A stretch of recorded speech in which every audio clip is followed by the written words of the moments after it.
4,400 aircraft, $35 billion in metal, 80 years. In the middle of the Sonoran Desert, 11 miles southeast of downtown Tucson, lies a place that does not appear on most maps. 4,400 aircraft, $35 billion worth of aluminum, titanium, and history, spread across 2,600 acres of perfect, bone-dry silence. They call it the Boneyard. Officially, the 309th Aerospace Maintenance and Regeneration Group, AMARG, at Davis-Monthan Air Force Base, Arizona. This is the largest, most sophisticated aircraft storage facility on Earth. And for 80 years, it has been the final duty station for almost every famous warbird America has ever built. Stand here at sunrise and the scale is almost impossible to process. Rows stretch to every horizon. B-52s, F-14s, A-10s, Phantoms, superfortresses, lined up with the same military precision they once used on active flight lines. But no engines turn, no pilots walk. Only the desert wind moves between the wings. Why here? Because nature built the perfect hangar long before the Air Force ever arrived. Average annual rainfall, 11 inches. Average humidity, rarely above 20%. Hard caliche soil that will not let even a 400,000-pound bomber from sinking. 350 days of blazing sunshine that, elsewhere, would cook an airplane alive. But here, paired with almost zero moisture, simply keeps corrosion from ever starting. After World War II ended, the United States found itself with the owner of the largest air force in human history, and absolutely no place to put it.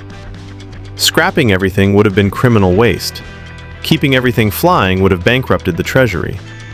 So in the spring of 1946, the Army Air Forces chose this forgotten patch of Arizona desert and began parking surplus bombers by the hundreds.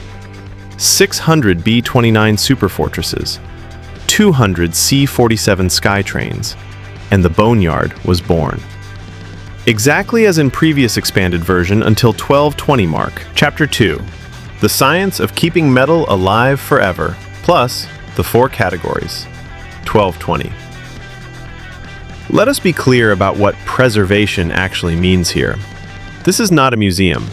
This is a strategic reserve of national power. Every arriving aircraft is assigned one of 4 storage types, a decision that determines whether it will fly again in weeks or be turned into razor blades in decades. Type 1000, inviolate storage for parts. Saying goodbye was like losing a part of myself. Reclamation. These are the organ donors. Type 2000, excess defense articles, kept semi-preserved. Type 3000, flyable hold. These can return to war in days. Type 4000, museum candidates. Most still end up scrapped. Continue with 12-minute deep dive into preservation process, spraylat invention, day-by-day arrival timeline, real tail number stories, celebrity row, red carpet ceremony for retiring crews, etc. Take 3, 2440 to 3700. The bombers that changed history. No story of the Boneyard can begin anywhere except with the Boeing B-29 Superfortress.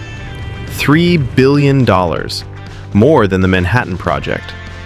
Pressurized cabin, remote-controlled gun turrets, a bomb bay that could carry the future of mankind. On August 6th and 9th, 1945, 2 of these silver giants, Enola Gay and Boxcar, flew out of history books and into legend. Less than a year later, both landed here in Tucson, flown in by their own crews for what everyone assumed would be permanent retirement. They were wrong. Continue with full B-29, B-36 Peacemaker, and B-52 Stratofortress segments. Include magnesium fire, guillotine cuts, Russian verification visits, the B-52 that flew again after 57 years in storage, etc. Take 4, 3700 to 4920. Fighters. Phantom, Tomcat, Eagle, Warthog. 3700. The bombers dominate the skyline, but the fighters own the drama.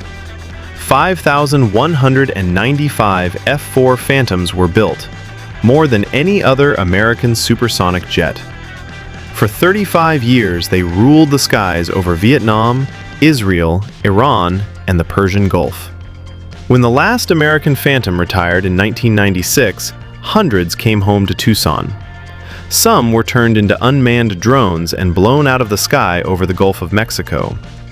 Others still stand in perfect rows, noses tilted skyward as if waiting for a carrier deck that will never return. Continue with full F-14 Tomcat Iran saga, Top Gun cultural impact, current 2025 security measures, a 10 yo-yo retirements, F-15 and F-16 in flyable storage, the Ghost A-10 with battle damage still visible. Take the hidden, the secret, and the human stories. 4920. There are corners of the Boneyard the tour buses never reach. A locked hangar containing the last classified remnants of the SR-71 Blackbird program. A fenced compound where captured Soviet MiG-17, 21, and 23 sit under tarps, still technically enemy aircraft on American soil. 2 Boeing YC-14 prototypes that lost the contract to become the C-17, abandoned for 50 years. The full-scale space shuttle mock-up NASA once used for fit checks. 52 minutes. But the most powerful thing here is not aluminum or titanium. It is memory. Every retiring pilot is allowed one final low pass over the field before landing. Many salute the rows of their own former squadron mates already parked and cocooned. Some cry in the cockpit. There is a woman whose only job is to paint over the tail numbers of retiring aircraft. She has done it more than 3,000 times. She still tears up every single day. 5530. Slow, quiet delivery from here to end. Some of these planes will fly again when the nation calls. Most will become beer cans, Teslas, and kitchen foil. But every rivet, every canopy, every faded squadron insignia once carried a 25-year-old kid into hell, and brought most of them home. This desert does not just preserve metal, it preserves courage. 5830. One day, the last cocoon will be peeled back. The last engine will turn. The last pilot will climb down the ladder and walk away. Until then, 4,400 warriors stand silent watch under an Arizona sun that never lets them rust, and a night sky that still remembers the sound of freedom. 5940. They are not dead. They are only sleeping. 6000. Thank you for spending this hour with me among the ghosts of American air power. If this is Falcon Triangle, signing off.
People ask how I can work on these old birds for 40 years.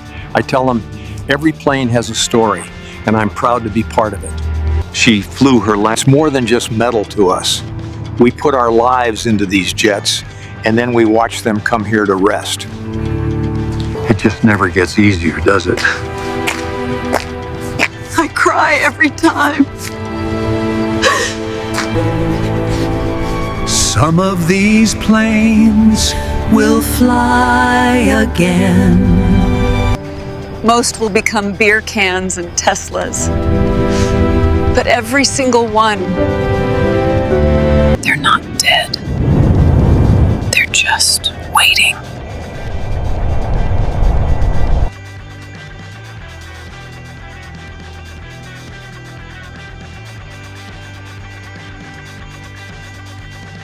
And it's here, among the ghosts of aviation past, that the future is forged.